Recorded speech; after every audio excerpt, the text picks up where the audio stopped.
September 15th council meeting. If you'd please stand and join us, Mayor Pro Tem Howie is going to lead us in the pledge. Allegiance to the flag of the United States of America and to the republic for which it stands, one nation under God, indivisible, with liberty and justice for all. Thank you. And prior to this time, we went into closed session. I would like to ask our Attorney Galante to report out of that meeting. Thank you, Madam Mayor, members of the City Council. The City Council met in closed session and discussed all items as listed on the closed session agenda, beginning with the first item, conference with real property negotiator concerning the property containing the multiple APN numbers identified on the agenda, with the negotiating parties being the City of Chino and Majestic Realty Company and Orange County Flood Control District. Under negotiation were price and terms of lease and or purchase of those parcels.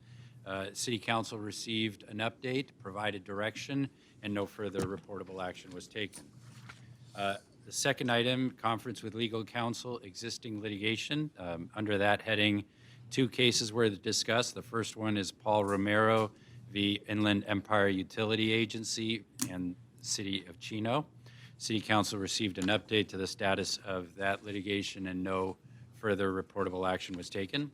City Council also received a briefing on item number 2 on the agenda, conference with legal counsel, existing litigation, the City of Chino versus G.H. Dairy et al. After holding a discussion, Council, there was no reportable action, and the following statement is relevant to that matter, and I will read that now. At the June 16, 2020 City Council meeting, Ashley Barth made several statements immediately before the City Council recessed to closed session concerning this existing litigation matter, City of Chino v. G.H. Dairy et al.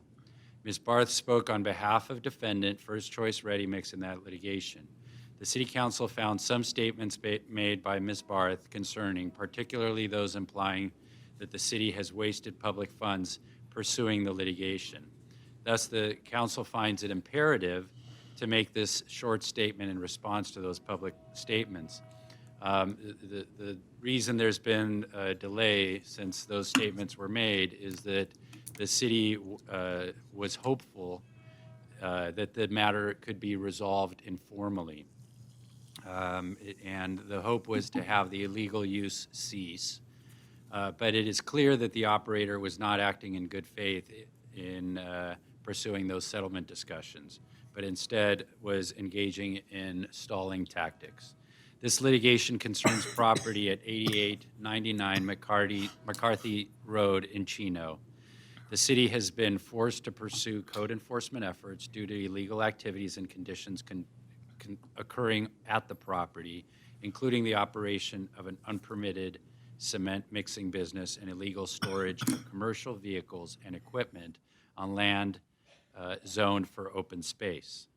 The city has attempted to gain compliance with the law through numerous means, all to no avail, including administrative citations, cease and desist letters, various in-person meetings with the responsible parties of the property and or their legal counsel.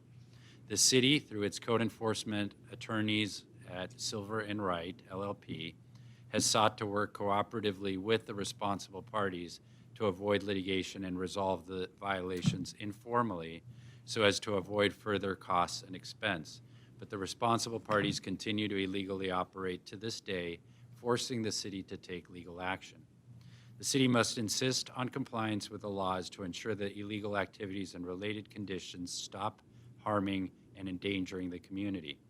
The responsible parties ignore that their operations are not permitted on the property, the harm their operations pose, and the property is located in the city's open space, natural zone, and flood zone, prohibiting their cement operations there.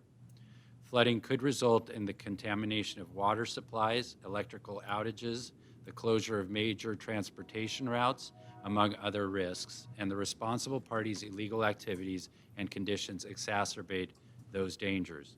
The city has received numerous complaints from the public about the noise, increased traffic, and environmental impacts of their unpermitted cement mixing business as well.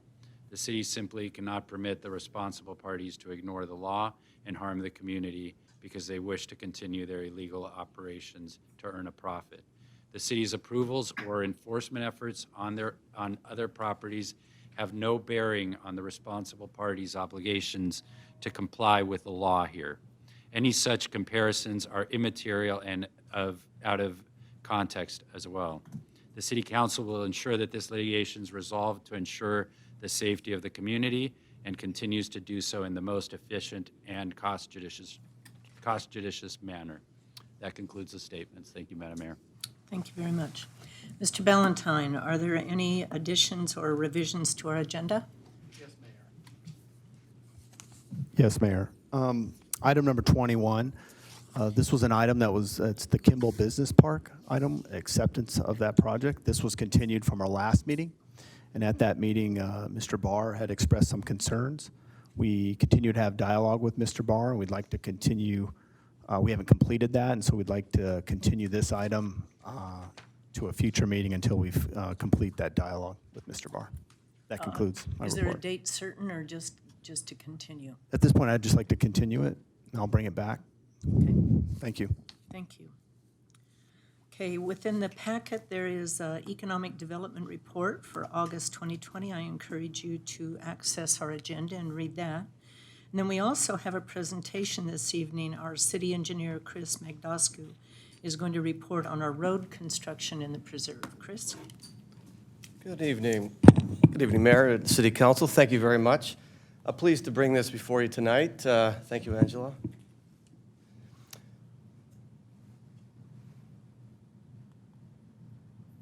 Let me go back. Got ahead there. Again, thank you. This is a brief report. There's a lot of information in this report on your slideshow, and we can dig deep later if you have any questions today or following the meeting. Before you is a rather large road construction activity type of report for you in the preserve area, where many of our east-west corridors will be closed or partially closed at any given time at the end of this month into the end of next year. And we use these parameters before you to kind of manage that from a traffic handling standpoint, conditions of approval standpoint, reaching certain milestones to get things completed within a certain timeline. And lastly, the main bullet I wanted to say, there's a city responsibility on our end to manage this so that we don't create a traffic issue or impact all our east-west corridor for our constituents in the preserve.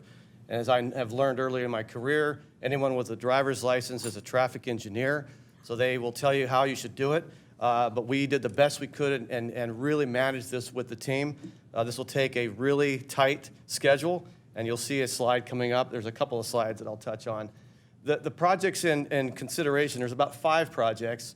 And this wasn't a mismanagement on our end. This was just a timing of the construction of all these projects, which is great for the city, because the economic development is huge, but the assets we're going to get built at the end of the day are going to improve drainage, roadway capacity, et cetera.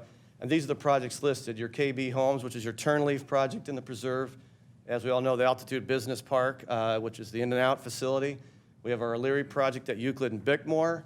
And we have our Scanell project, which is our FedEx project underway with the buildings, as you know. And then we have Lewis's Van Vliet in Block 4, which are hovering the Pine Corridor, which I'll touch on a little more detail in a minute. So I have a map. It kind of walks you through the various closures in sort of the order that you're going to see them. So KB Homes will be doing work on Bickmore starting next month between Euclid and Meadow House. And that's shown in a little purple diagram on the top part, but it's also on the map. Following that, you'll have Altitude Business Park also doing work on Bickmore later in the year into early next year, and that's from Euclid to Meadow House. These improvements are storm drain, road widening, water, sewer, those kinds of improvements, signals. That'll continue into next year, all staged, all with a construction schedule. Leary Group, probably the easiest one to deal with at the corner. They have a very tentative schedule of January through July of next year, but their work is minimal. A lot of their work will be more on-site, but their frontage will be along the Bickmore frontage of that project. In early next year, we'll have a harder schedule in the next couple of months as we finish plan check. And our FedEx project, which is a closure of Merrill. As you know, Merrill's narrow in some areas where to stage the equipment and do the work, it takes a full closure to actually do that work. So they'll be closing Grove to just past their project frontage on Flight. And that'll be probably the one that'll be the longest of our duration because they have a lot of the majority of the improvements on Merrill. And that'll begin in, the major closures will be next year. And I'll show you a slide that kind of outlines the overlap.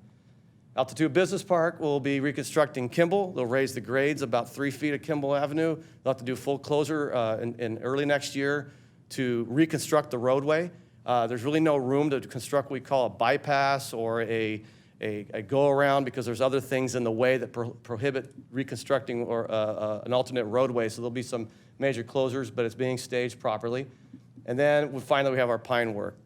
Pine was originally going to be done this year, as you may remember. We decided we're going to kick that out a year. Lewis graciously said, sure, we'll wait. Project plans are ready, so that could be bid when it's time to bid. And that'll be summer of next year. Most of the work will probably start in May, but the major work will be in July through August along Pine, which will be Euclid to Meadow House. Tough graphic, you'll have it if you have any questions. This is the one that basically shows all the overlap where you have the yellow as your full closure and your pale blue as your lane closures. You'll see some major overlap late this year into the spring of next year. Again, hopefully everything goes smooth. I think it will. It's just pending weather. We never know what winter will bring, so we're going to keep our eye on that. Everybody on the teams know that in the field and in the City Hall as well. A lot of the work will be very similar in nature, storm drain work, water, and street work, as I mentioned. Pine, that's basically where we're at with Pine. We've essentially finished stages 1 through 3. There's 2 lanes. Our stage 2 is 4 lanes each way that have been done. There's some continuing work out there now. Stage 3 will be next year. That'll be the Rincon Meadows limit. That'll be a raising of the street, and that's a major project. Drainage, a lot of widening will occur, and that'll help get the roadway capacity to accommodate the traffic that goes down Pine, as you know. The last 4 bullet items are just items that we're still working through. That's the property owners, the rights of way, working through the design. As you know, you approved an amendment with Proactive earlier this year for us to be in the driver's seat to run that design so we can actually be more ahead of the permitting and the plan check and the submittals of all the materials that need to be reviewed and approved to get that through. Lastly, the capacity. Right now, Pine's at 20-some thousand cars a day. We need to get that capacity to 4 lanes to accommodate all that traffic. And then there's this very small project that we're working on now that is actually at Caltrans for permitting. So we're hoping that we get this through rather quickly. We just have to work through their design parameters. This is a very interesting one. This is a PM peak hour issue that we're trying to accommodate that little bottleneck that occurs as you make that right-hand turn from northbound Euclid onto eastbound Pine. So that's at Caltrans right now to squeeze that lane out so many feet to get that second through lane across that frontage of the Orange County property. That concludes my presentation. A lot of information in a short amount of time. I'm prepared to take any questions or comments from council. Thank you. Chris, Yes. are you going to put these schedules on our website so that the public can access? Absolutely. I can. Matt, would you like to? Yes, and in addition, I think Nick Ligori, myself, and probably Chris will go down to Preserve and make this presentation. We were having those community meetings. We'll probably revive those. We kind of put those on hold during COVID. Probably be a good idea also to have their HOA have this Yep. information, Nick's nodding yes, Absolutely. have this information in their brochures and their informational papers. Will do. Absolutely. And the Preserve HOA, in fact, Lewis reached out to me, would like to have some more information, and then Ted has reached out to share with the staff. And we also have College Park HOA that's involved, because there are people that might live there or drive through there want to know.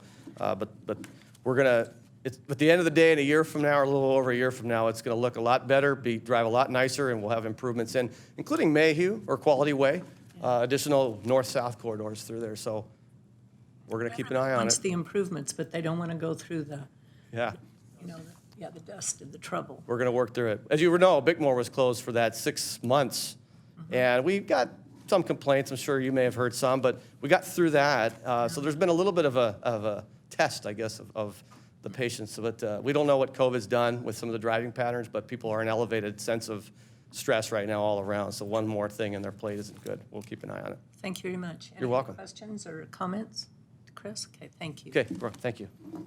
Okay, next on our agenda is public announcements. As all of you know, the city continues to ensure we're keeping one another safe by practicing social distancing as we meet in the council chambers.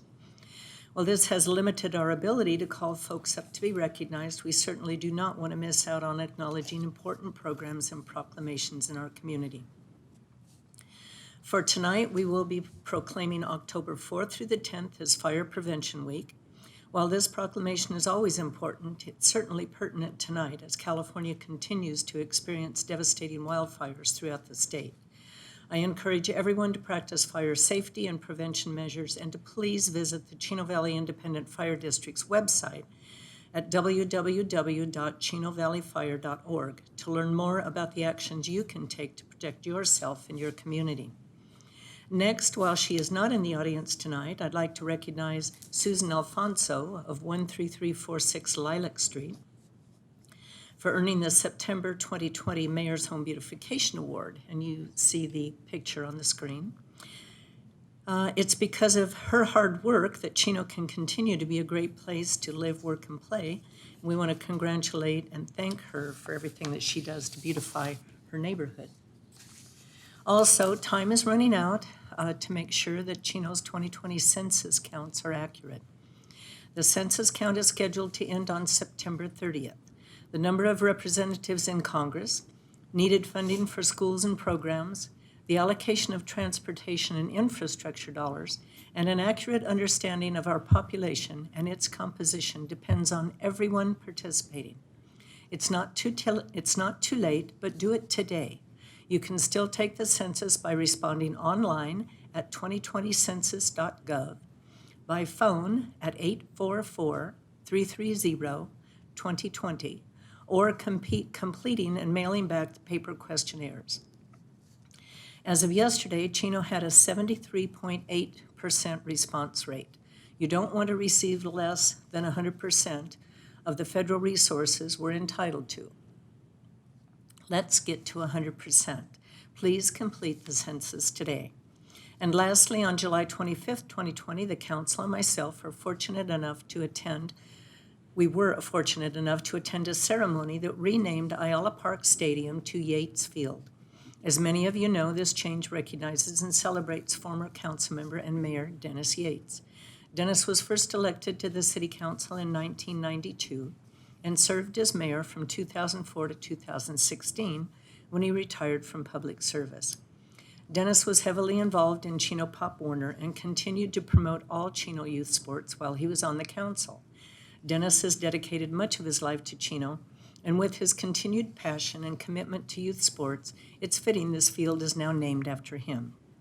Sadly, due to COVID-19 restrictions, I realized that not all of you could join us in this dedication ceremony. As such, we have a video we'd like to share so that you can all join in the field dedication for former council member and mayor Dennis Yates. And staff will show a video now.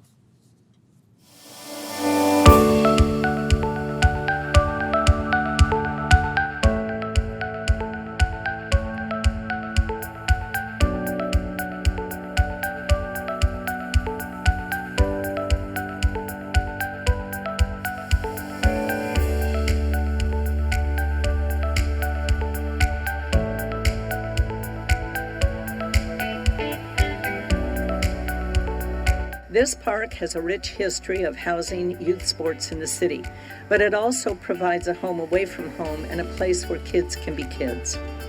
Keeping youth active and working together, following rules, thinking strategically, interacting with their peers, but most importantly, having fun is critical to their development.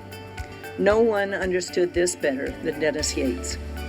When Dennis moved to the city council, he still thought about Pop Warner and the kids always.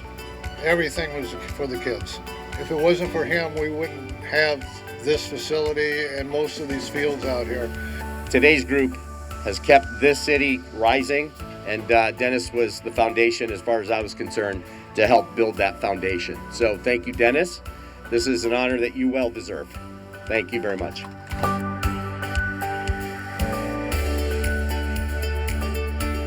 2, 3.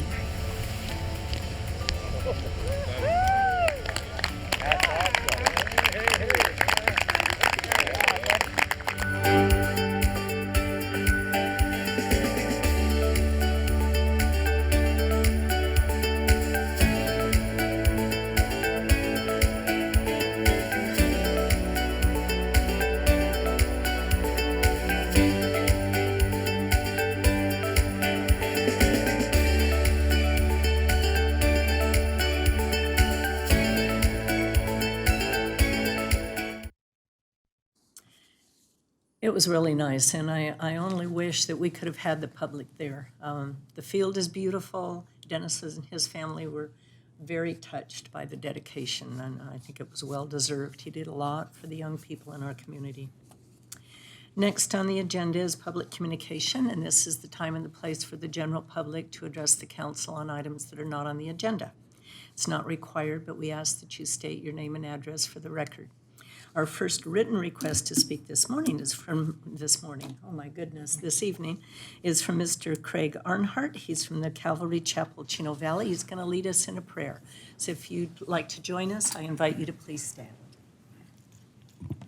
Thank you, Madam Mayor. On behalf of Pastor David and the staff at Calvary Chapel, Chino Valley, thank you for allowing us to be here to open in prayer.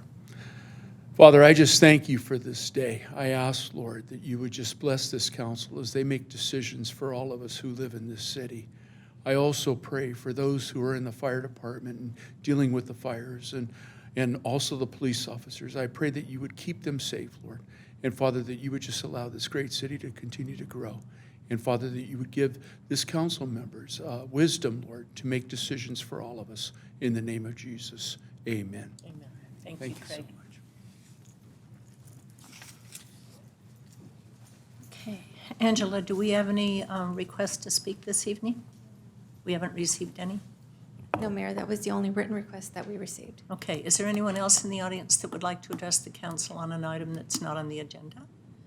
Okay, seeing none, we will move on. Next item is the consent calendar.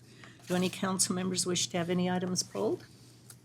No, then I would entertain a motion in a second.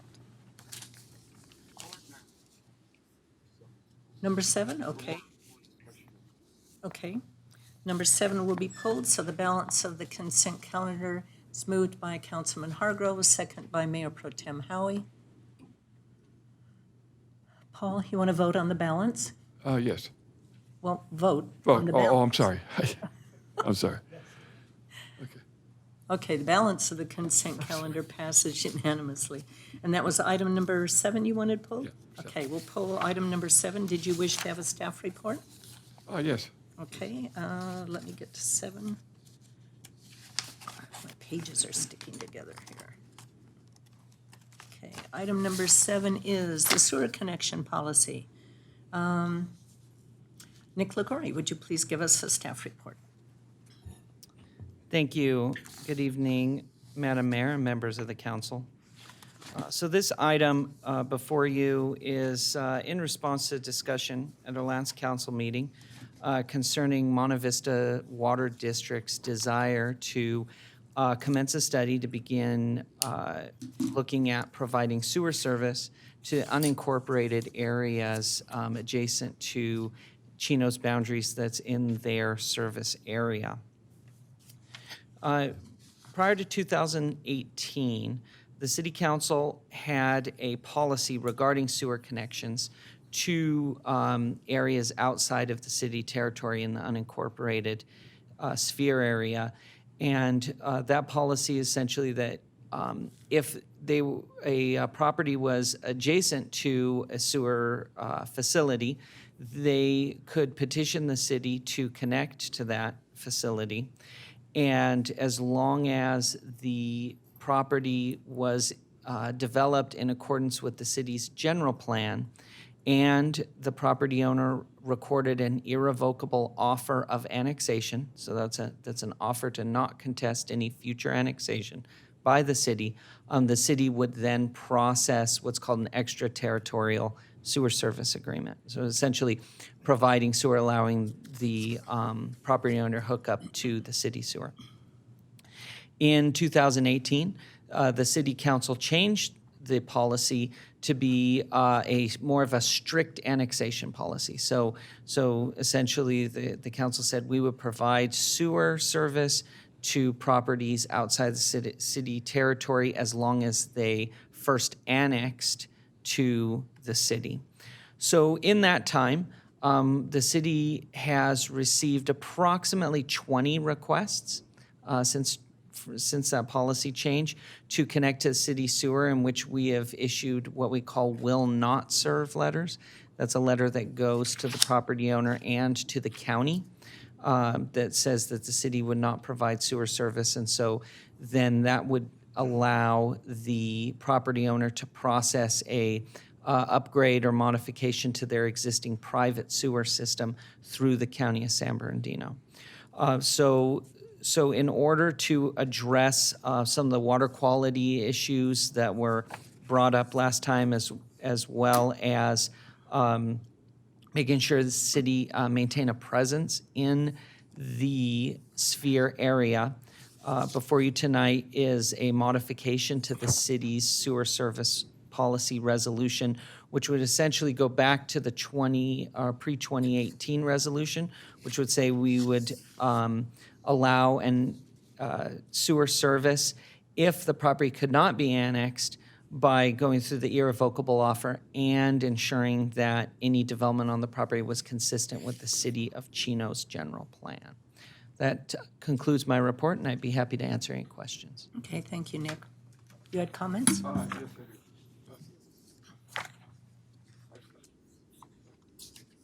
I guess 69 years now living here. And I thought about it, so I wrote this up. We have a looming environmental problem on our doorstep that has been around us for about 30 years, many, many decades, not just recently. And thousands of septic tanks, that was pointed out at the last council meeting, of 2,100 plus, in the region are failing and poisoning our local water. When you think about our groundwater, you think about this, the smoke that we see, it's over here in your Kaipa. It doesn't stop at the city limits of Chino because we say, hey, you can't come in. Same with water. Water does not stop at the city limits of Chino. It's all over the groundwater that we have underneath. The city of Chino has had at least 20 opportunities in the last 2 years to start being a small part of solving this problem by offering sewer connection services and has failed to do so. In fact, as far as I can see, not a single connection for sewer has been approved outside of the city limits in the affected area ever. The city of Chino can't afford to fix the septic tanks problems, which is estimated to cost around $1 billion to fix. And this fact has been widely acknowledged through the studies. Now that the Monte Vista Water District has stepped up to help solve the problem, an environmental problem that affects everyone in the city, children, infants, everyone, is so significant that it has come to the attention of and has been commented on by one of the most famous environmentalists, activists of the time, that being Erin Brockovich. She's quoted in Instagram knowing about the problem. Now in the 11th hour, the city of Chino is being led to think that it is wise to try to quote or compete with Monte Vista to provide sewer services. The city is not in the sewer business. The sewer services exist to serve the needs of the residents. Quality of life, as I mentioned last time. Living, to be able to live. If someone in the Monte Vista is willing to bear the burden and the cost of solving this potential environmental catastrophe, why would we want to do anything, meaning the city, to stand in the way of that? The city of Chino has enough of its own infraction problems and priorities, such as we should be focused on fixing issues like streets extensions, sidewalks, curbs, alleys, and gutters, and other basics that are infrastructures that should be changed. And we should not be looking for more problems and trying to become now solving the sewer problem. Let Monte Vista do it. That's it. Nick, how long has the city of Chino been in the sewer business? Since sanitary sewers were being constructed after incorporation. So since about 1910, we've been providing sewer service? Yes, more or less. Okay. And I'm not arguing with you, Paul, but No. you mentioned that we're not in the sewer business, and We're we not. have been in the sewer business for over 110 years. That's not our priority. No, it Be in isn't, the but sewer. we are in the business. Monte Vista will probably have to use some of our lines in order to transport the sewage down to the treatment plant. So we will be in the business. We will be affected. Well, Whether, again, I'm not Okay. arguing with you, I'm No, I'm just not stating arguing. facts. We will be impacted whether we provide the service or Monte Vista, because they're not going to run parallel lines to ours. Okay, anybody else have comments in this? Tom? I'm not finished. I want to say that one of the things that we need to focus in is what the residents value. And what do the citizens value or the residents? They value life. They value the ability to have a quality life, a quality environment. And if the water is being poisoned, we have to, phone up to our integrity to say, yes, okay, we're going to provide this ability to connect and to correct this. Let Monte Vista do it. They can do it. We have to value what the residents value. And that's one of the things that we have on our values for a city. Well, and that will be determined by their study, I'm sure. It is our sphere of influence. Monte Vista does provide water in that area already. And if they choose to get in the sewer business because they're not in it at all, then that's, of course, going to be their prerogative, and they will study that area to see if that's something they choose to do. Mayor, you're part of the board too. I'm not part of Aren't Monte you in the Vista. voting board? Monte Vista? Monte Vista Water? Well, You yes, don't? we're served by Monte Vista No. Water. But didn't you vote on going with the city? To go ahead and go with the city? You mean, what, Just recently, a We- couple weeks ago, Monte Vista said, let's do a study. no, So- they did not have the residents of their Okay. water district vote on it. No, they did not. But they want to go ahead with a study, right? They're going to go ahead with the study, yes. Okay. They are. They've determined to do that. Tom? Yeah, Nick, how many agreements, irrevocable agreements, does the city own right now?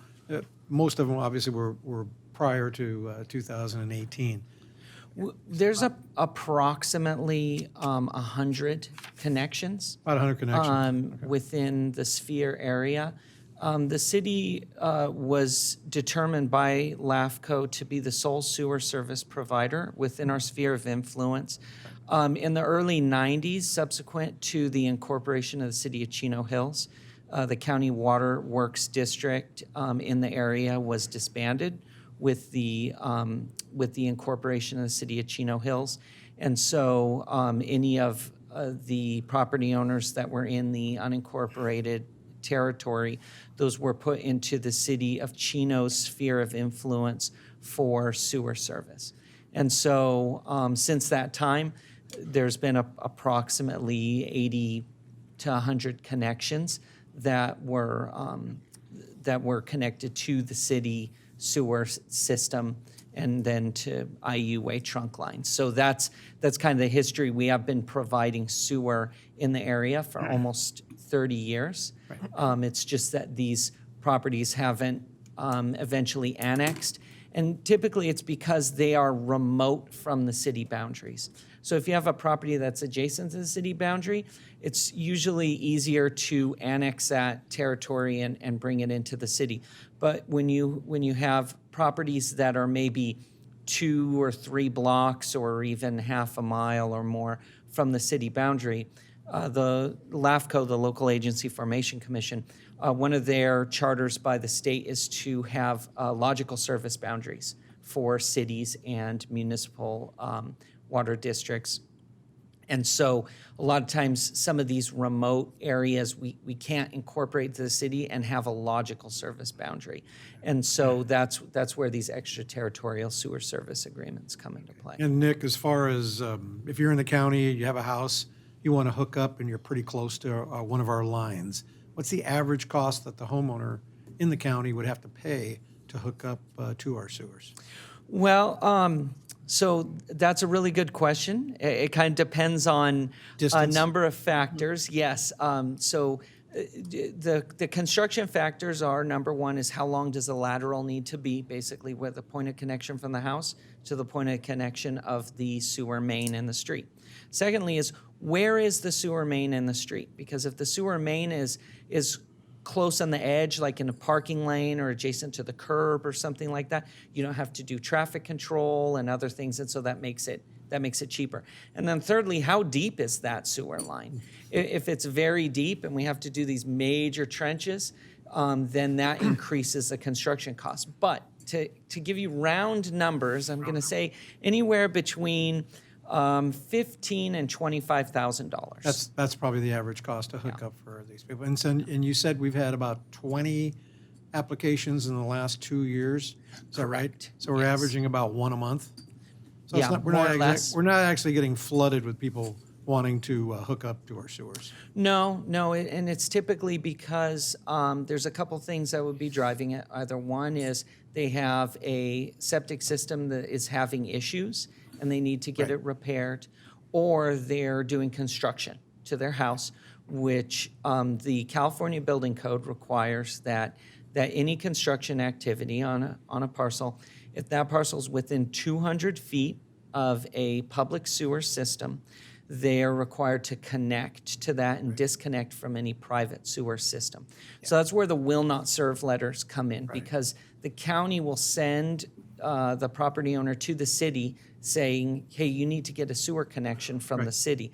If the city can't annex a property or it's not in conformance with the general plan, then we have to tell them we cannot serve you. And then that will not serve letter allows the county to go through their process to go ahead and allow the property owner to do maintenance or repairs on their private sewer system, even though they're less than 200 feet from a city sewer. Who'd have thought we'd be spending this much time on sewers? Well, the interesting thing, too, is that LAFCO has changed their rules, because they used to only do annexations of large areas that were bordered by major streets or whatever. Now, since a certain person has retired, they've changed their policy a bit, where they'll let little piecemeal pieces coming in as long as it's contiguous to the city. So that has changed a bit also, which might allow more annexations, easier annexations. Any other comments? Okay, then I would entertain a motion. Yes, Stubby? It's not a public hearing, but you're welcome to make some comments.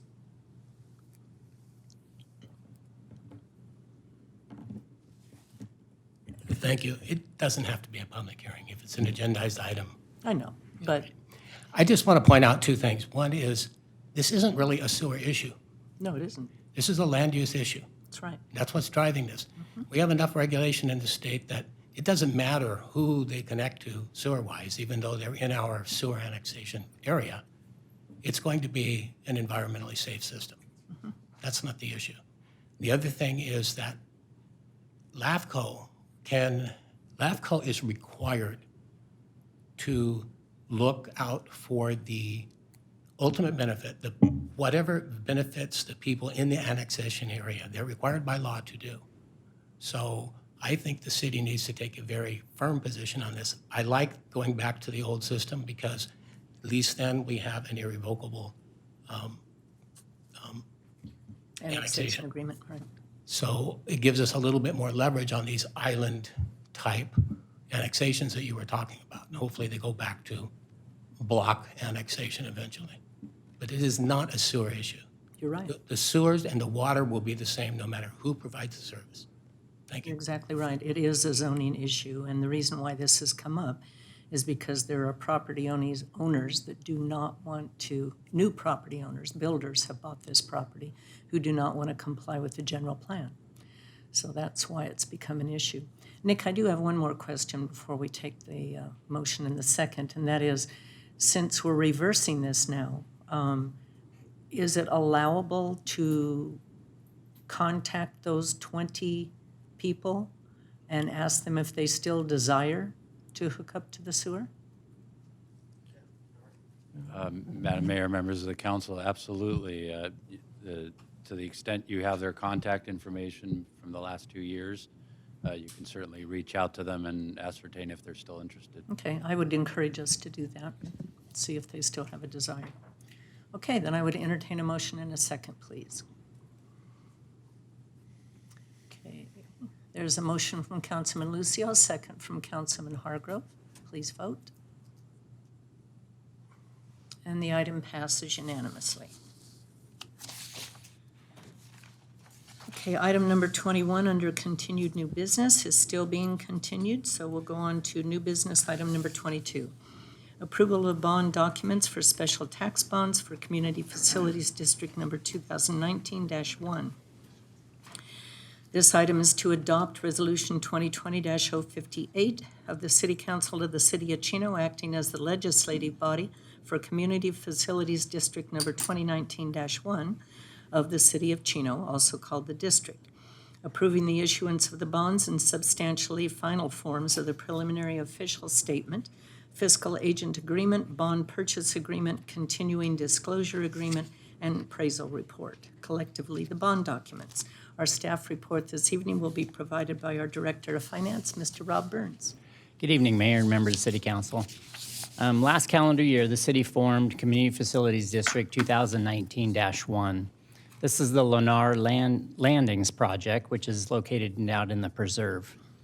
The developers have contacted us and are requesting that we issue bonds at this time, and staff agrees that now is a good time to do that. We have prepared with our financing team all of the bond documents as you listed out. They are substantially complete because the only thing missing from those documents is the final bond issuance numbers. Once we issue the bonds in a couple of weeks, we'll insert that information, prepare those documents for signature, and we'll be good. In addition, we're asking that you approve the Bond Council and Disclosure Council agreements with Stradling Yoka, who is our attorneys and have an important role in the bond issuance process. So we ask that you approve that tonight as well. That concludes my report, and I'm available for any questions. Okay. Is there anyone in the audience that would like to address this issue? Okay, seeing none, any comments from council members? Then I'm looking for a motion in a second. Motion from Councilman Lucio, second from Councilman Hargrove. Please vote. The item passes unanimously. Item number 23, award professional services agreement for design of well number 11 raw water transmission pipeline. This is to award a professional services agreement to RCE Consultants in the amount of $187,704 for engineering and design services for the well 11 raw water treatment transmission main project, also known as WA211. Our staff report this evening will be provided by our principal engineer, Ms. Amanda Coker. Good evening, Mayor, members of the City Council. Well 11 is a city-owned high-capacity well which has been out of service since January 1st, 2018 due to water quality issues. City staff have been investigating options to bring well 11 back into service, including the purchase of a nearby property to construct a treatment plant or conveying the flow to one of the city's existing treatment facilities. The city's consultant, Hazen & Sawyer, prepared a feasibility study to look into conveying well 11 supply to the city's Eastside Water Treatment Facility, which is being expanded through a separate project. The study concluded that it is feasible, both from a technical and a cost perspective, to construct a raw water transmission pipeline from well 11 to the Eastside Water Treatment Facility. Based on the results of the feasibility study, staff concluded the raw water pipeline is the best option to bring well 11 back into service in the near term. On July 1st, 2020, a request for proposals was advertised to provide the engineering and design services for the project. 3 proposals were received, and after evaluation, RCE Consultants was selected as the highest-ranking firm, which also happened to be the lowest-cost proposal. Staff recommends award of a professional services agreement in the amount of $187,704 to RCE Consultants. In addition, staff recommends that the City Council authorize the city manager to approve changes in scope up to 10% of the professional services agreement, bringing the total potential amount to $206,474. That concludes my presentation, and I'm happy to answer any questions. Thank you, Amanda. How long was well 11 out of service? It's been out of service since January 1st, 2018. 2018, okay, over 2 years. Is there any member of the public would like to ask any questions of this project? Okay, council member comments? No. Okay, I entertain a motion in a second. Motion from Councilman Rodriguez, second from Councilman Lucio. Please vote. Item passes unanimously. Thank you, Amanda. Next on the agenda is mayor and council reports. I'll make mine very brief this evening. On Wednesday, September 2nd, I virtually attended the Omnitrans and San Bernardino County Transportation Authority Boards of Directors meetings. Thursday, September 3rd, I attended virtually the IEUA Sewage Policy Committee meeting. Monday, September 7th, I participated in the drive-by birthday celebration for Mr. Raul Garnica's 98th birthday. It was a phenomenal turnout. There were so many cars and motorcycles that we circled the whole block and actually had to wait for everybody to pass. I mean, it literally filled up 4 blocks full. It even made it on Channel 5 TV. So it was, he said it was the best day of his life. 98 years old. Really nice man. And then Tuesday, September 8th, we had to refilm the message for the Victory Baptist Church 50th anniversary because we got the name of the church wrong, so we had to refilm that. And then on Thursday, the September 10th, I virtually attended the Watermaster Appropriative Pool meeting and the SBCTA Metro Valley meeting. Mr. Mayor Pro Tem Howie. Howie's there. Howie's here. I know. It's so virtual these days, isn't it? Oh, my gosh. Virtually everything. Yeah. That used to mean something else, virtually. I Yeah. don't know. It saves on driving time. Saves on driving times, right. Yes, well, guess what? Virtually, I had 3 water meetings in the last 2 weeks. So Water Facilities Authority TAC meeting, Chino DeSalter Authority Board meeting, and also a WFA Finance meeting. So that's it, other than just with the smoke and the ashes and the heat. It's been a rough 2 weeks, but hopefully the next 2 weeks will be better, so everybody be safe. That's all I got. Okay. Councilman Hargrove. I have no comments. No comments at all? Nope. How did you fare in all the heat? It's still going on, isn't it? Yeah, but Oh, at that's least one it's way. not 121. Yeah, well, you might have just ruined that now. It's probably going to come. Oh, please don't say that. Councilman Lucio. On September 9th, I attended the Chino Valley Fire District meeting, virtual, online. On September 15th, earlier, I had a meeting with Majestic Realty, the representatives, regarding a potential thing that they'd like to build in the southern part of our city. And on September 12th, as you guys are all aware, 2 members of the Los Angeles County Sheriff's Department's Transit Services Bureau were shot, Deputy Claudia Apolinar and Deputy Emmanuel Perez.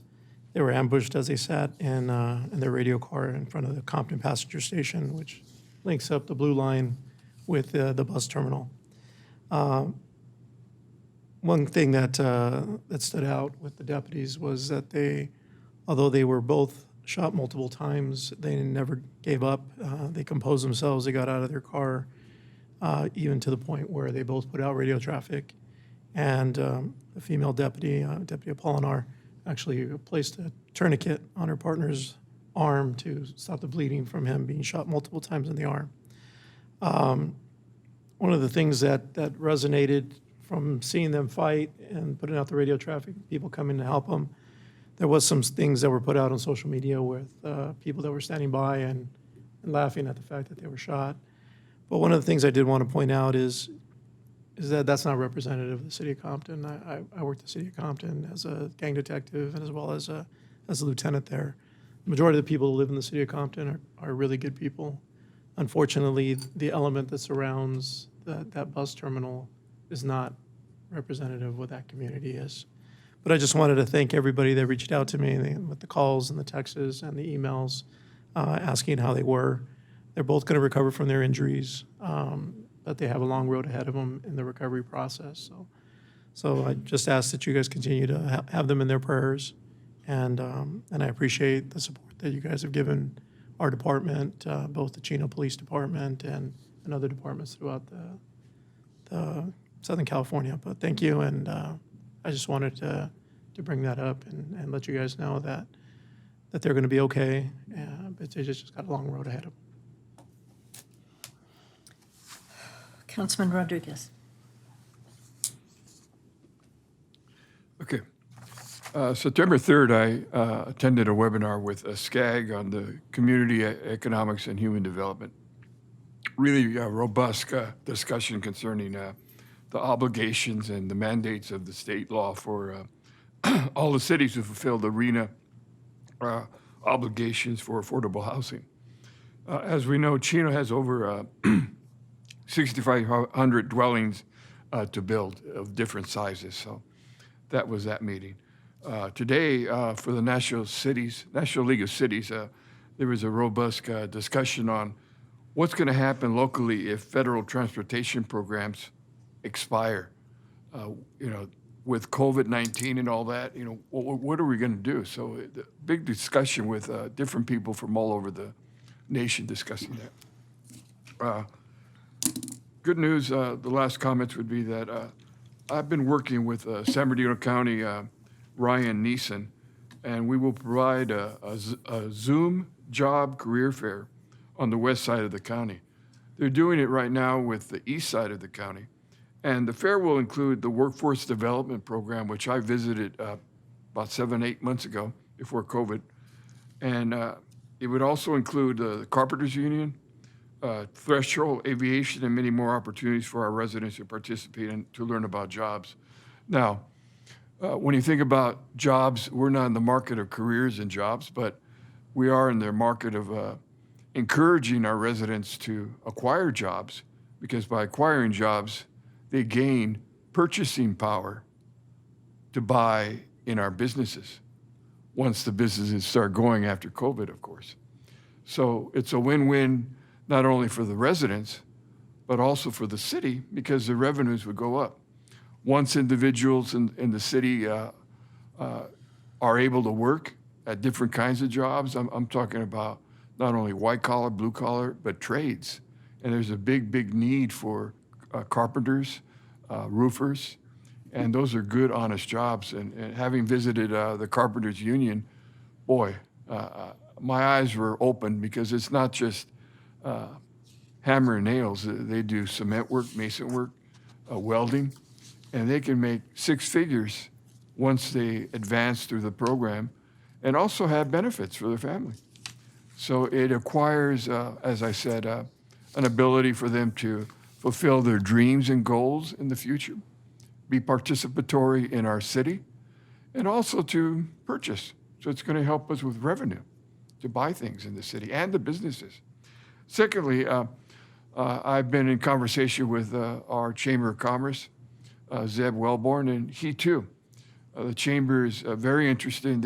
They want me and others that I know, associates, to work with them, and they will be offering another job fair, of course, Zoom so far, probably in January. And that's another opportunity that we will be offering the residents. And I came up with an acronym. I call it HOPE. Zoom fairs, and HOPE would represent this: human opportunities for prosperous employment. HOPE. And I'm thinking also about Carole King's song, Winter, Spring, Summer, and Fall. Once we have this going, perhaps we can have it going every season of the year, and then celebrate it and move it on and show it off to the National League of Cities, to the League of California Cities, and to say, look, hey, this is what we're doing. We'll share our ideas with other communities and move forward, because by helping others in other communities, we're also helping ourselves, because we're satisfying the needs of the residents of other communities where there's going to be more peace and more cooperation and collaboration. So it's a very positive event, these two, I think, that will happen if I'm reelected. Hopefully. If you're not reelected, you're not going to participate? No, I am. Just kidding. Oh, okay. I'm kidding. But I have a lot of these ideas, I think, are very, very good for the community, for all of us, you know. Okay. Lastly, you know, we look at history as in different ways, and I think by looking back in history, it reminds us of what has happened in the past in order to make better decisions in the present and then also for the future. For example, today is the beginning of National Hispanic Heritage Month, which goes from September 15th through the October 16th. And it recognizes all the people of Hispanic heritage. And it was celebrated and first authorized by, in 1968, when the U.S. Congress adopted a resolution asking the President of the United States annually to issue a proclamation designating a week in September, including September 15th and 16th as National Hispanic Heritage Week, but it's really the whole month. And by coincidence, there's many countries that also celebrate their independence. For example, Mexico, El Salvador, Guatemala, Honduras, Nicaragua, and also it also as well includes Columbus Day, which was originally October 12th. So it's all a mixture of celebration, which I think is very positive, because we need to celebrate even in this gloom of COVID-19. It's been really, really hard on everyone. And another thing in history would be the September 15th, the bombing of the predominantly black members of the 16th Street Baptist Church in Birmingham, Alabama, which was today, in 1963. And that really sparked and galvanized the civil rights movement into trying to change different things.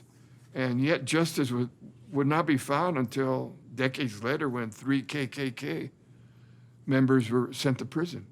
Months, decades and decades. But if you could imagine, history does play a very important thing in our lives that we can remember, go back and say, you know, this happened. Let's not repeat some of these things, but maybe we can learn and make ourselves better in the future, not only in the present, but thinking of the 21st century and the centuries that follow.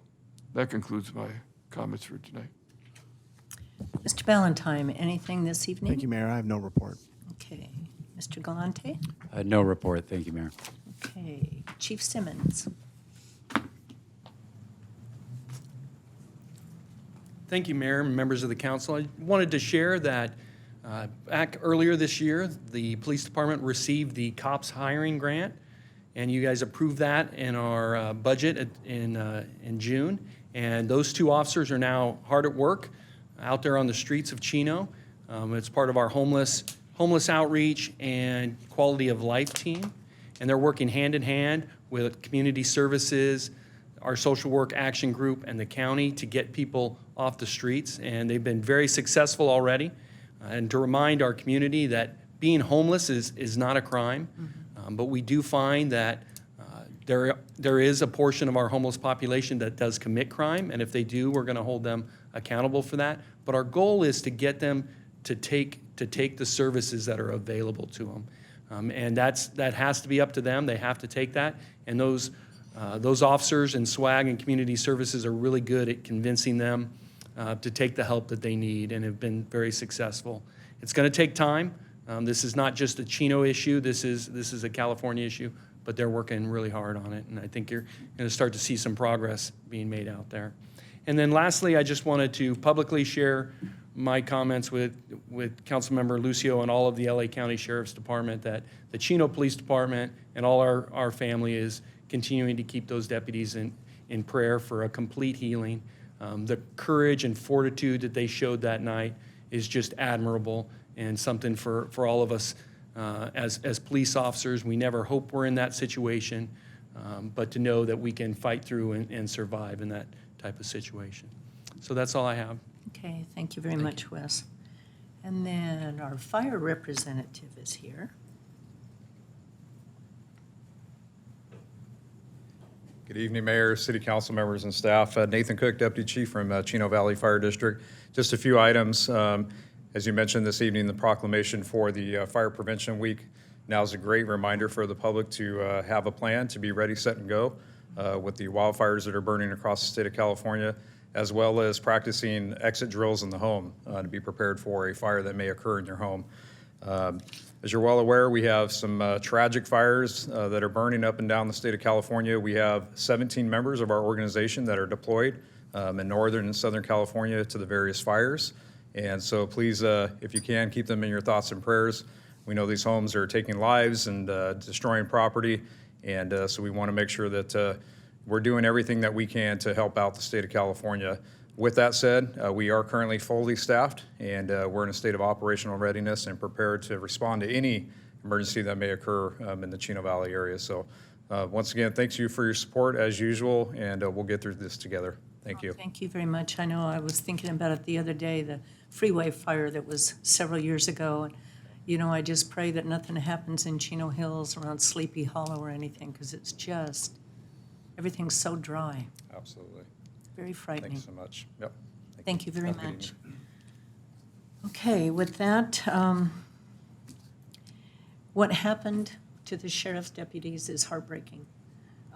It's shocking and unnerving to know that there are people out there that would just walk up in cold blood, try to kill someone. And that is just extremely scary. And, you know, I would encourage us all to support our police department and do everything that we can to try to bring back peace to our country. It's just shocking what's going on across our country. I mean, we're very blessed not to have those kinds of issues here. And pray that we never do, but the deterioration in society is just, it's beyond my understanding. It's just heartbreaking that so many people are just out to destroy and to kill. And so, you know, I ask that we all keep the deputies in our thoughts and prayers and hope that they fully recover. It's going to be a long recovery, but just the thought that there are people out there that can just walk up and try to kill someone, somebody just sitting in a car, is just appalling. And the destruction and the fires and the looting, and it's just, we've never seen anything like this before, and I sure hope that sanity comes back to us all and that we start showing compassion to each other, because it's the only way we're going to get through this, is to put down the hate and stretch out our hand to each other and try to be understanding and kind, because what's going on is it's just horrible. So with that, we will adjourn to our next regular meeting, which will be held on October 6th at 7 o'clock with closed session starting at 6 if necessary. We are adjourned.